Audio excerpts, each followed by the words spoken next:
que tu loues Dieu. Donc c'est pour ça qu'on te dit, dans Matthieu chapitre 10, il faut prendre le temps de bien lire ça. On te dit dans Matthieu chapitre 10, verset 36, l'homme aura pour ennemi les gens de sa propre maison. Et on te dit dans le même Matthieu chapitre 36, que l'homme aura pour ennemi les gens de sa propre maison. Et on te dit, celui qui aime son père ou sa mère plus que moi n'est pas digne de moi. Et celui qui aime son fils ou sa fille plus que moi n'est pas digne de moi. Ça veut dire que quoi? Tu comprends ça? Tu dis, mais comment on peut dire que celui qui aime son père ou sa mère n'est pas plus que moi n'est pas digne de moi? Ça veut dire que si tes parents te demandent de faire quelque chose qui n'est pas en accord avec la volonté de Dieu, le créateur du ciel et de la terre qui donne le souffle de vie, si tu fais ça et que Dieu n'aime pas, tu n'es pas digne de Dieu. Et c'est pour ça que tu dis au verset 38, celui qui ne prend pas sa croix et ne me suit pas n'est pas digne de moi. Celui qui conservera sa vie la perdra, et celui qui perdra sa vie à cause de moi la retrouvera. Celui qui vous reçoit me reçoit, et celui qui me reçoit reçoit celui qui m'a envoyé. Celui qui reçoit un prophète en qualité de prophète recevra une récompense de prophète, et celui qui reçoit un juste en qualité de juste recevra une récompense de juste. Et quiconque donnera seulement un verre d'eau froide à l'un des prophètes, c'est petit parce qu'il est mon disciple, je vous le dis en vérité, il ne perdra point sa récompense. Donc Dieu veut te dire que quoi? Sur la terre-ci que tu vois là, tu es là pour servir Dieu. Et Dieu qui a envoyé ses enfants au service des autres, il veut te dire que ta famille là, que tu as dit que ta famille là, tu peux avoir des gens qui peuvent te faire le mal dans ta propre famille de sang. Et ta famille, ça doit être ceux qui font la volonté de Dieu. Donc si tu maintenant tu veux refuser de faire la volonté de Dieu, le Créateur te donne le souffle de vie parce que tu veux faire plaisir à ton père ou à ta mère, ou bien à ton fils ou à ta fille, ça veut dire que tu sors du plan de Dieu, tu n'es pas digne de Dieu. Ce n'est pas facile, hein, mais c'est ce qui est écrit. Donc, je vous dis merci. Je m'appelle la prophétesse Mani Doris. On va s'arrêter ici pour aujourd'hui. Je vais prier en anglais. Je vais terminer le live. Merci à toutes les personnes qui sont là. J'espère que vous avez été bénis. Merci beaucoup. On a terminé le programme pour aujourd'hui. Que ça vous donne la réflexion, n'est-ce pas? Parce que n'accusons pas seulement pasteur, prophète, homme de Dieu. Revoyons notre famille là où nous sommes sortis. Et il y a des décisions qu'il faut que tu prennes pour pouvoir faire ton chemin avec ton Dieu créateur.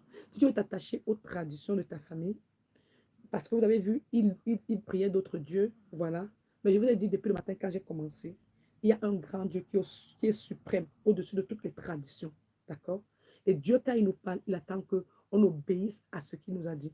Maintenant, prions pour entendre uniquement la voix de notre Créateur, parce qu'il y a d'autres voix.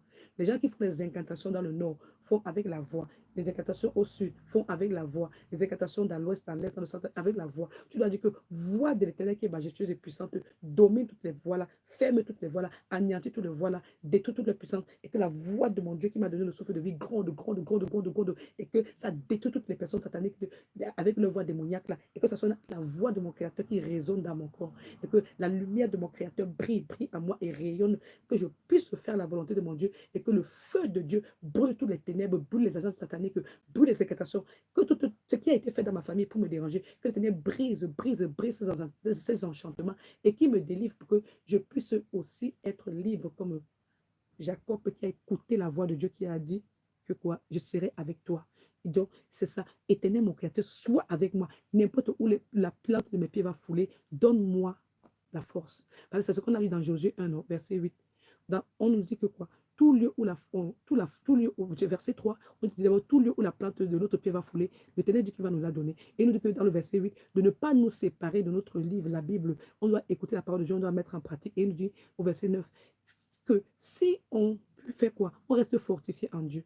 On aura le succès dans toutes nos entreprises. Versets 8 et 9. Donc, Josué 3, lis bien cela. Dieu veut nous dire qu'on a le succès quand on reste avec Dieu, le Créateur, parce qu'il va nous parler et on va écouter. Et il va donner la force. Vous voyez que dans l'histoire de Jacob ici, c'est sa propre fille qui a pu détruire, détruire ce que son père avait fait à son mari. Et il faut une femme comme ça. Et il faut un homme comme ça. Si un homme veut sortir, donc, ce que vous devez comprendre ici, les femmes qui sont mariées avec les hommes qui sont envoûtés par leur père, il faut d'abord que l'enfant n'a pas te briser les dieux de son père pour pouvoir être libre. Parce que c'est lui qui connaît là où ses parents ont mis ça. Si c'est la fille, il faut qu'elle brise les dieux de sa mère. Parce que c'est ce que Rachel a fait, pour que vous puissiez bien comprendre. Rachel a brisé les dieux de son père, qui savait que c'est ça que son père utilisait pour envoûter son mari. Mais même son mari, même qui est là, ne savait pas que Rachel a brisé. Elle ne voulait même pas parler, parce que si elle parlait, son mari devait connaître que c'est elle qui a pris les dieux que son père cherchait. Donc, pourquoi tu peux te dire aujourd'hui, Toi qui passes le temps à prier pour dire que